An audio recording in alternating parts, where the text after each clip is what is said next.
আল আকসা মসজিদ, যেখানে মিলিত হয় কোটি কোটি মুসলিমের হৃদয়, যে মিনারে প্রতিদিন বেজে ওঠে আজান, সেই মিনার কি আর থাকবে না? আল আকসা মসজিদ ইসলামের তৃতীয় পবিত্র স্থান। নবী মুহাম্মদ সাল্লাল্লাহু আলাইহি সাল্লামের মেরাজের গন্তব্য, যার প্রতিটি ইটের সাথে জড়িয়ে আছে ইতিহাস, আত্মত্যাগ আর একটি জাতির হাজার বছরের বিশ্বাস। কিন্তু এখন এই পবিত্র স্থানের বুকেই চলছে এক ভয়ঙ্কর ষড়যন্ত্র।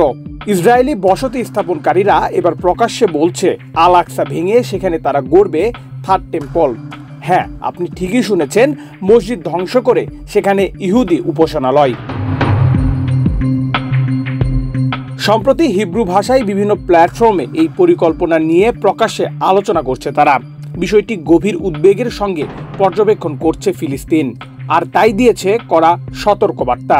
আল জাজিরা জানিয়েছে, ফিলিস্তিনের পররাষ্ট্র ও প্রবাসী মন্ত্রণালয় সামাজিক যোগাযোগ মাধ্যম এক্সে এক বিবৃতিতে এ নিয়ে উদ্বেগ প্রকাশ করে আন্তর্জাতিক সম্প্রদায়কে ব্যবস্থা নেওয়ার আহ্বান জানিয়েছেন। বিবৃতিতে বলা হয়, আল আকসা মসজিদ ধ্বংসের পরিকল্পনাকে আমরা দখলকৃত জেরুজালেমের ইসলামিক এবং খ্রিস্টানদের পবিত্র স্থানগুলোতে ধারাবাহিক ও পদ্ধতিগত উস্কানির অংশ হিসেবে বিবেচনা করছি। হিব্রু ভাষায় প্ল্যাটফর্মে ছড়িয়ে পড়েছে এর আলামত। এর বার্তা স্পষ্ট, তারা আর গোপনে নয় বরং প্রকাশ্যে এগোচ্ছে। ফিলিস্তিনের পররাষ্ট্র মন্ত্রণালয় এ নিয়ে সামাজিক যোগাযোগ মাধ্যমে জানিয়ে দিয়েছে স্পষ্ট সতর্কতা। আল আকসা ধ্বংসের চেষ্টা এটা শুধু ধর্মীয় উস্কানি নয়, বরং এক পদ্ধতিগত অগ্রাসনের অংশ। এই জায়গায় একাধিকবার ঢুকে পড়েছে ইসরায়েলি কট্টরপন্থীরা। তারা আইন ভেঙে প্রার্থনা করছে, হামলা চালিয়েছে, আর ইসরায়েলি বাহিনী থেকেছে পাশে।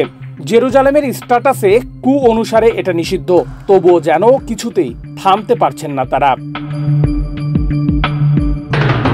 বিশ্লেষকরা বলছেন, আল আকসার প্রতি এই আক্রমণ শুধু ফিলিস্তিনি নয়, সমগ্র মুসলিম বিশ্বের আত্মায় আঘাত। এটি বাস্তবায়িত হলে মধ্যপ্রাচ্য তো বটেই, বিশ্ব রাজনীতির মানচিত্র কেঁপে উঠবে। বারবার ফিলিস্তিন এই বিষয়টি তুলেছে আন্তর্জাতিক মহলের সামনে, কিন্তু জাতিসংঘ ও বিশ্ব শক্তিগুলো এখনো চুপ কেন?